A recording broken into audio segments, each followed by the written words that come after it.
Muy buenas noches, soy Gerardo Viloria, quien le da la bienvenida a este su programa En Voz Alta. Hoy teníamos previsto una entrevista con el gobernador indígena nacional, don Hipólito Arriaga Pote. Desafortunadamente, por un problema que esperemos que no sea de secuestro, él no ha llegado aún con nosotros.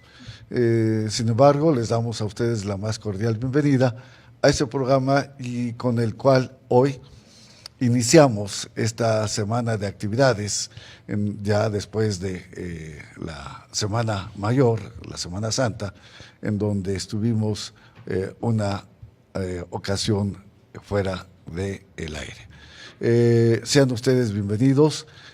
Tengo, como siempre, el privilegio de estar acompañado por mi muy querido amigo, maestro, que es para mí un honor siempre presentarlo, don Ernesto Rodríguez González, profesor emérito de la Facultad de Derecho con 44 años, nada más ni nada menos, de clases ininterrumpidas en la facultad que sí, justamente de jurisprudencia, que antes se llamaba. Así es. Bien.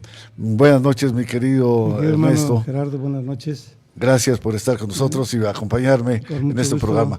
Debo decir que también no nos acompaña esta noche nuestro muy querido amigo don Rodolfo Camposejo, a quien le enviamos un saludo muy cordial con nuestros mejores ánimos y anhelos de que se restablezca de salud.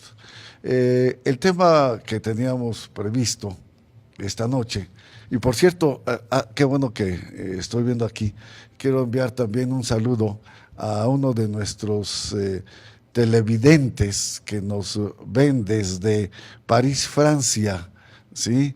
Él es Enrique Sharif Bujanda, a quien desde aquí le remitimos un gran abrazo, ¿sí? Bien.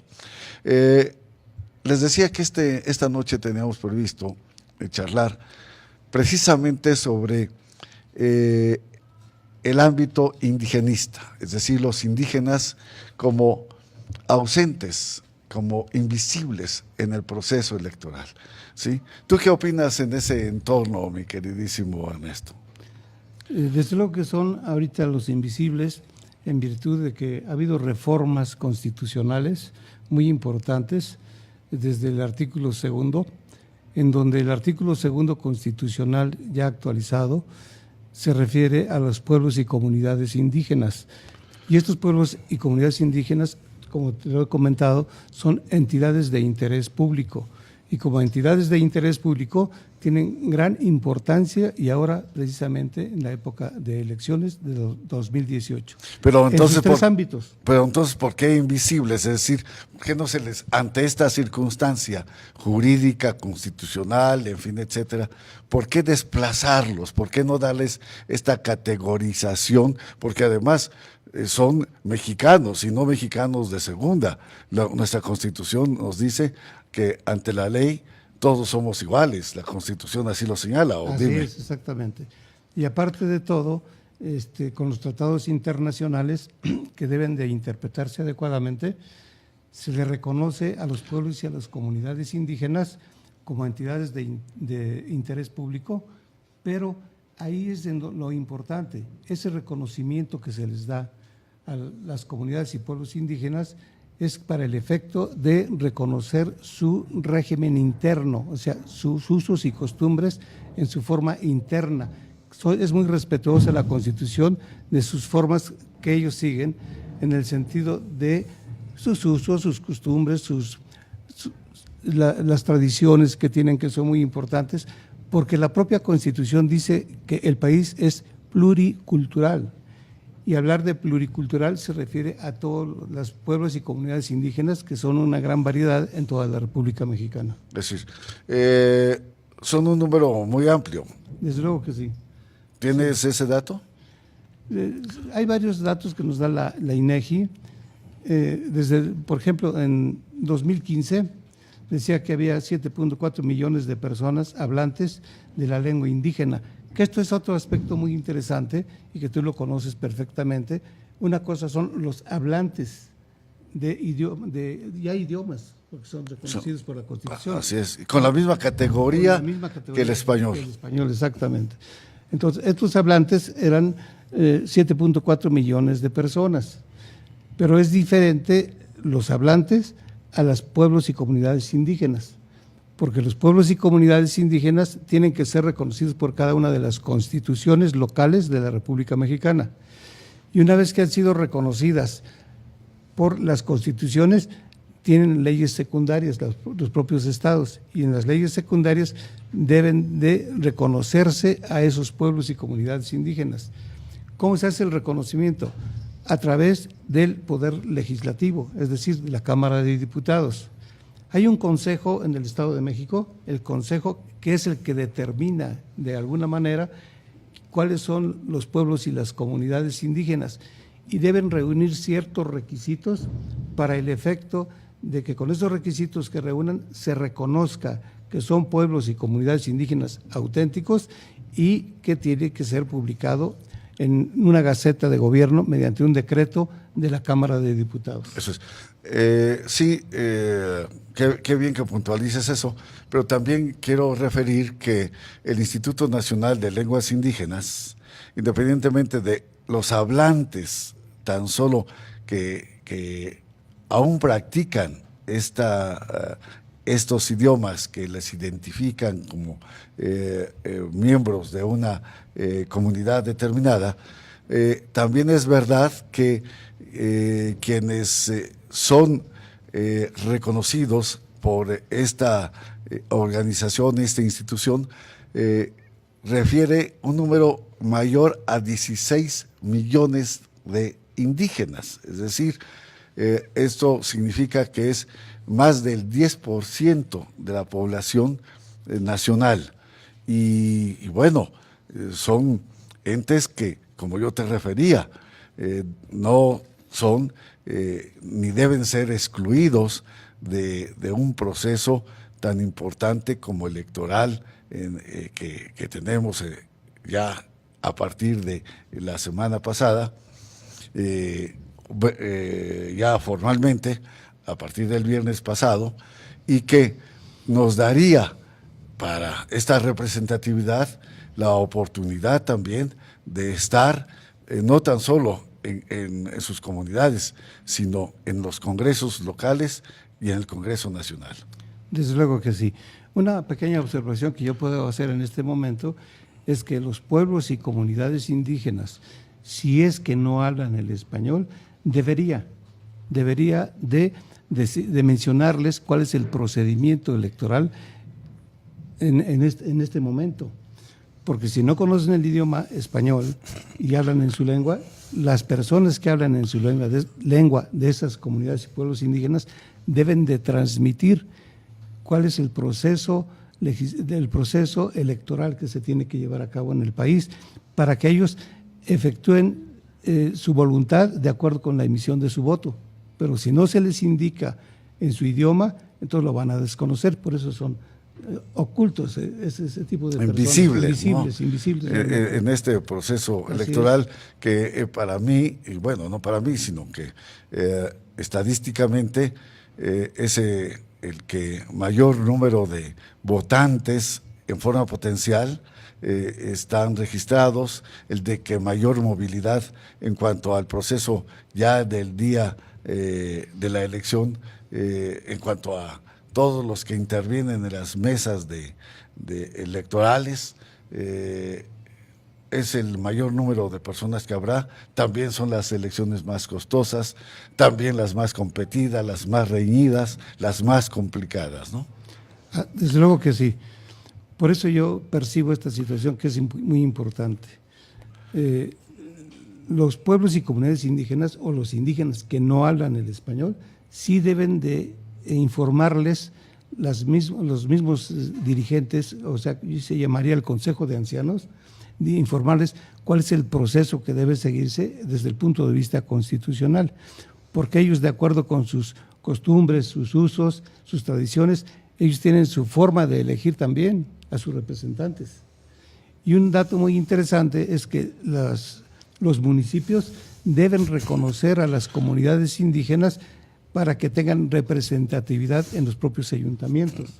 Nada más que no hay que confundirlo, porque primero tienen que ser reconocidos por el Estado, de acuerdo con la ley, y después de que sean reconocidos por el Estado con la ley y que hayan sido ya reconocidos por la legislatura, entonces ya pueden tener ese derecho de que se les respeten todos sus usos, costumbres, y más que nada, cuando no conozcan el español, que tengan un asesor para transmitir, para poder indicarles qué es lo que se va a seguir en un proceso penal o en un proceso de carácter civil. Sí, esto la ley lo establece, la ley de pueblos, la ley de… Pues la propia Constitución, la Constitución lo establece. La propia Constitución lo establece y le da esa garantía como derecho humano también a los individuos de pueblos y comunidades indígenas para que sean asesorados y conozcan sus derechos, ya que si no hablan el español deben de conocer sus derechos mediante esa asesoría e interpretación que deban ser de acuerdo con su lengua. Eso es.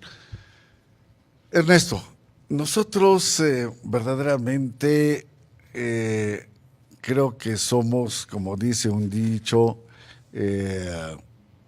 aquella obscuridad de su casa, o como dice ese dicho.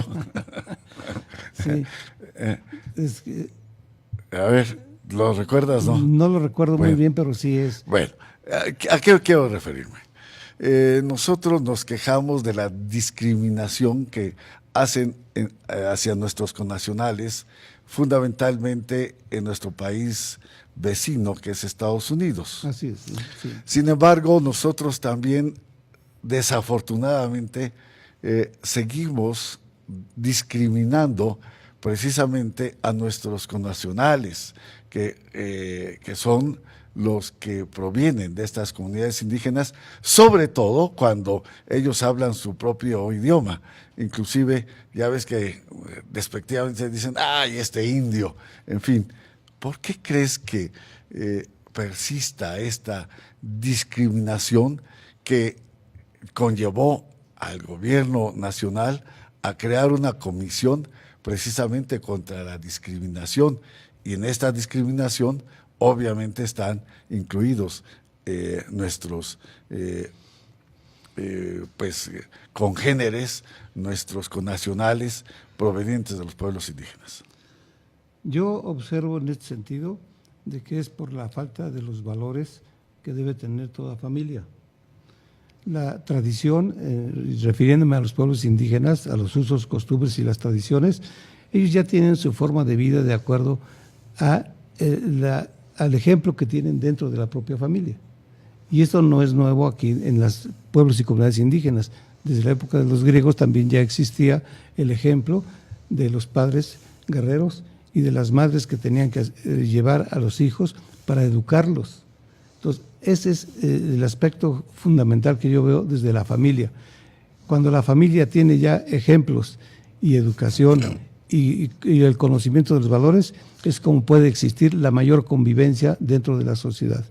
Y la Constitución política de los Estados Unidos mexicanos lo que pretende es que exista esa unidad y ese respeto entre la sociedad, desde luego con el ejemplo de las familias. Es decir, tú sustentas que esto se debe a la falta de valores que en la familia se han ido perdiendo. Definitivamente, sí, y se han ido perdiendo por la población social, o sea, la sociedad, el cambio social, aunque es lento, pero este cambio social es complejo, es complicado, en razón de los adelantos técnicos, los adelantos científicos, incluso sobre las desviaciones que tienen los jóvenes por muchas características o muchas situaciones que se presentan. Cuando existen matrimonios disfuncionales, entonces vienen las consecuencias. Cuando no existe una orientación en las nuevas generaciones, en los jóvenes, es fácil que se vayan por otro camino.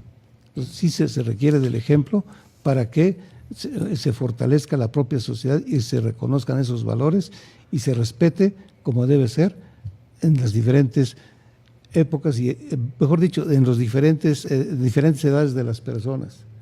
Es decir, entonces, ¿tú consideras también que ante esta desintegración, llamémosle, del núcleo familiar, han venido decayendo la oportunidad de la fortaleza de los valores en la familia. Desde luego que sí, pero también la misma sociedad influye. Influye la educación, influye la misma sociedad. Pero si en la familia tenemos el núcleo que es el más fuerte, la sociedad no te influiría tanto si tú tienes tus valores cimentados en la familia, ¿no? Aun cuando dice, sí. recuerda no un proverbio, sino el pensamiento de un filósofo que dice, Rousseau, el hombre nace bueno, la sociedad lo hace malo. La sociedad lo hace malo. Es el medio social en donde se desenvuelve, en donde van adquiriendo otro tipo de acciones y experiencias que lo hacen cambiar. Y fundamentalmente se presenta esto en los jóvenes por su crecimiento. Es un crecimiento que tienen aproximadamente entre los 14 y 20 años, vamos a calcularlo así. Es una idea nada más, en donde van cambiando su carácter, su manera de ser, y apenas se van formando. Es decir, la adolescencia. La adolescencia. Y entonces es de donde quieren sentirse primero libres, en cuanto a que ya pueden realizar cualquier tipo de situaciones, pero no miden ni el peligro, ni los problemas, ni las dificultades. Y quieren tener todo con mucha facilidad. Pues no saben del trabajo que se requiere para lograr conseguir cosas positivas. Bien, pero volviendo a la situación de la familia, por ejemplo, tú fuiste adolescente, yo fui adolescente, sí, pero tus valores son muy sólidos. Y aun cuando hayas convivido en una sociedad que pudiera ser agresiva, en fin, etcétera, tus valores no te permitieron que te trastocara tu personalidad, que fueras un hombre negativo, ni nada de esto, porque tus valores los sustentaron fundamentalmente en el ámbito familiar. ¿O estoy equivocado? Es correcto, es correcto. Uno ya, recordemos que el hombre, desde que nace, va aprendiendo a través de la imitación. Está imitando los actos y la forma de ser de los padres. Y si los padres están formando a los hijos con el ejemplo y lo ven los hijos, entonces van a tener una buena formación. Y son principios y valores fundamentales de los que uno ya tiene, y puede uno modificarlos de alguna manera, pero tiene uno las bases esenciales dentro de la familia. Para no extraviarse. Así es. Por ejemplo, en las comunidades, volviendo a las comunidades indígenas, a los pueblos indígenas, yo provengo de una entidad en donde originariamente, que es Oaxaca, ahí existe el mayor número de poblaciones indígenas, es decir, de grupos étnicos, que son 16, cada uno con sus costumbres, tradiciones, usos, forma de alimentarse, vestimenta, en fin, etc. Pero en ese contexto también he podido, al conformarme con ellos, percatarme de los altos valores que tienen en el concepto de su comunidad. Es decir, por ejemplo, en ellos, en los grupos étnicos originarios, no existe el concepto de la corrupción. Ellos tienen en un concepto muy alto el cuidado de la naturaleza, del agua, de la atmósfera, ¿sí? Ellos tienen principios que definitivamente nosotros como sociedad moderna, como tú referías, hemos ido extraviando, o sea, dejando a un lado. ¿Qué opinas de ello? Estoy de acuerdo contigo, porque la mayor parte de las personas, y principalmente los naturales, que se dicen, o los indígenas, viven de acuerdo con la propia naturaleza. Y en muchos casos, independientemente de los adelantos científicos, ellos ya por tradición se basan en lo que los padres les heredan a sus hijos en su conocimiento. Y ellos saben cuándo deben sembrar, cuándo deben cosechar, cómo deben cuidar la propia naturaleza. Los animales, es decir, las vacas, los borregos, todos, se han dedicado a ello. Y con esa experiencia cuidan más, son más cuidadosos de la flora y de la fauna. Sí, porque también es esta quien les da la oportunidad de una mejor existencia, ¿no? Definitivamente.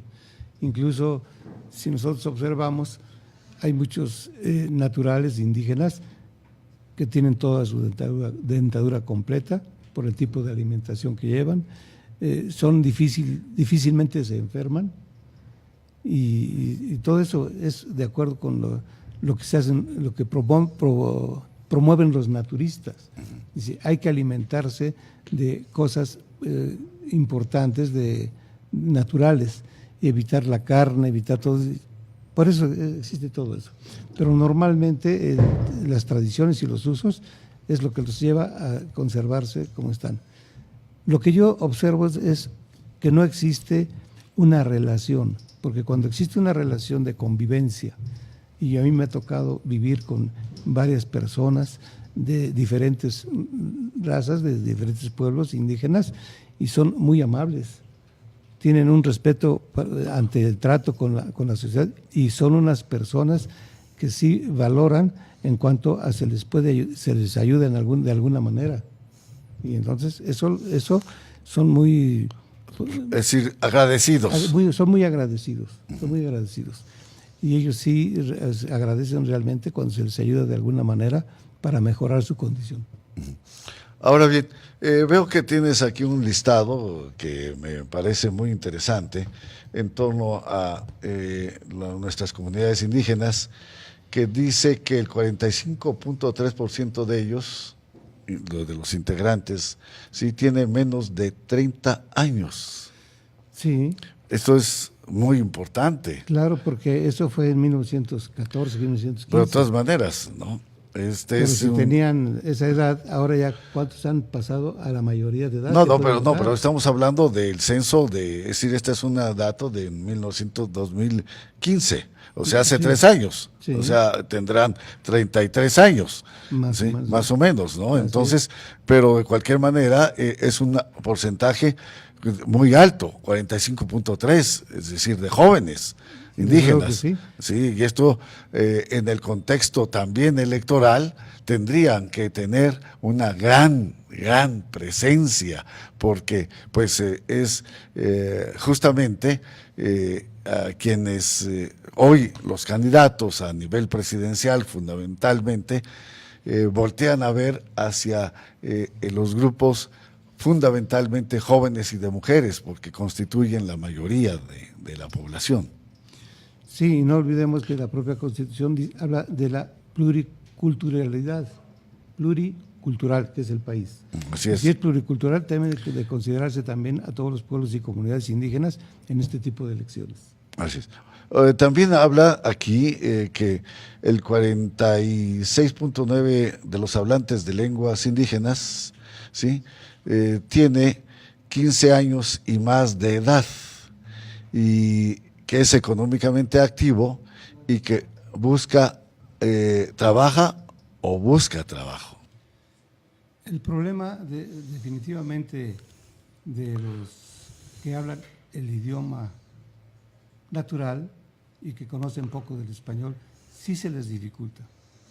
Se les dificulta por el simple hecho, aunque tengan el conocimiento vasto, se les dificulta por el trato que les dan las personas que los están recibiendo y seleccionarlos para trabajar. Es decir, esta es una barrera que desafortunadamente ellos pueden tener como en contra.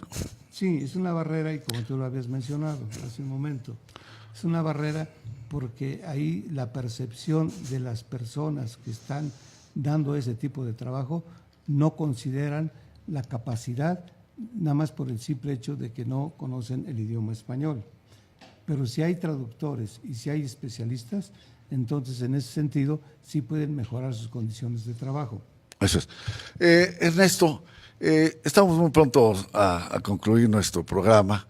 Algo que sí quisiera resaltar contigo fundamentalmente es el que en esta discriminación que hacemos también no consideramos que son entes que conocen bien, tú lo señalabas, el contacto con la naturaleza.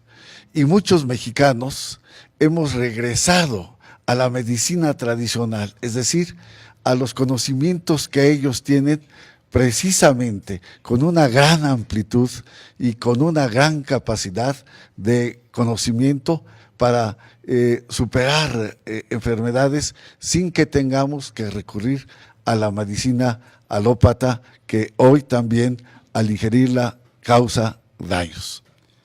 Desde luego que sí. Yo he visto en la práctica, entre familias, en donde en lugar de un medicamento de patente, tienen algunos test o algunos artículos naturales para mejorar las condiciones de vida de las personas. Por ejemplo, la hoja de guanábana es muy importante. La hoja de guanábana se da test precisamente para combatir el cáncer, porque el cáncer de alguna manera son las células malignas que existen en el cuerpo humano y que se van reproduciendo. Y con ese tipo de té, entonces va destruyendo a las células malignas. Inclusive esto está comprobado científicamente que así es. Exacto, sí está comprobado. Así es, ¿no? Está comprobado.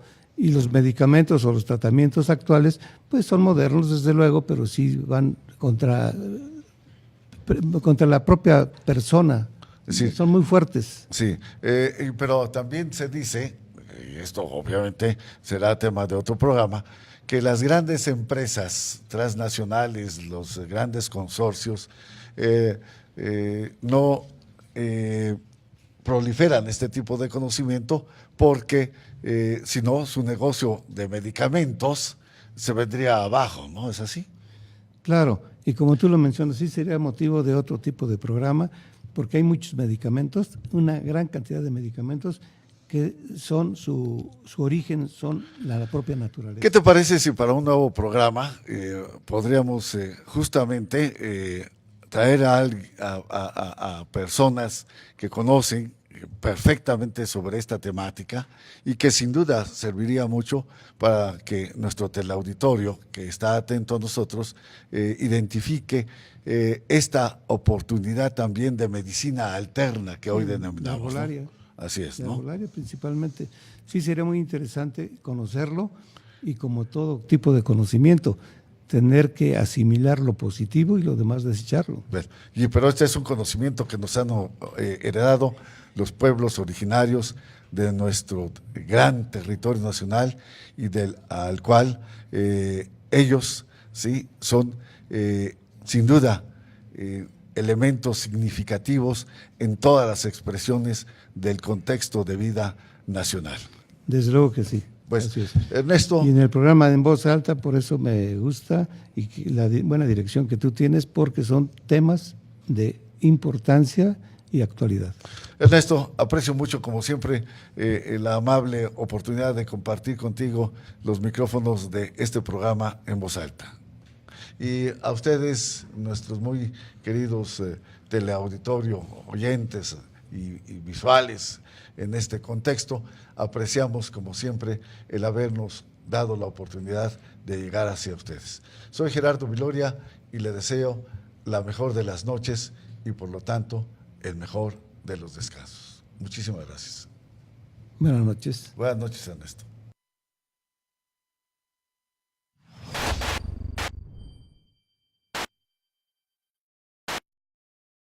¿Tu presidente municipal ha cumplido con lo que te prometió? ¿Volverías a votar por él? ¿Te dan litros de a litro en las gasolineras? ¿No? ¿No tienes alumbrado público en tu colonia, en tu comunidad? Cuando necesitas apoyo de la policía, ¿no acude o nunca llegan a tiempo? Cuando has ido a buscar a tu presidente municipal, ¿te atiende o nunca está? ¿En tu clínica de salud no hay medicamentos y te piden que los compres por fuera? ¿Las instalaciones de tu universidad no son dignas?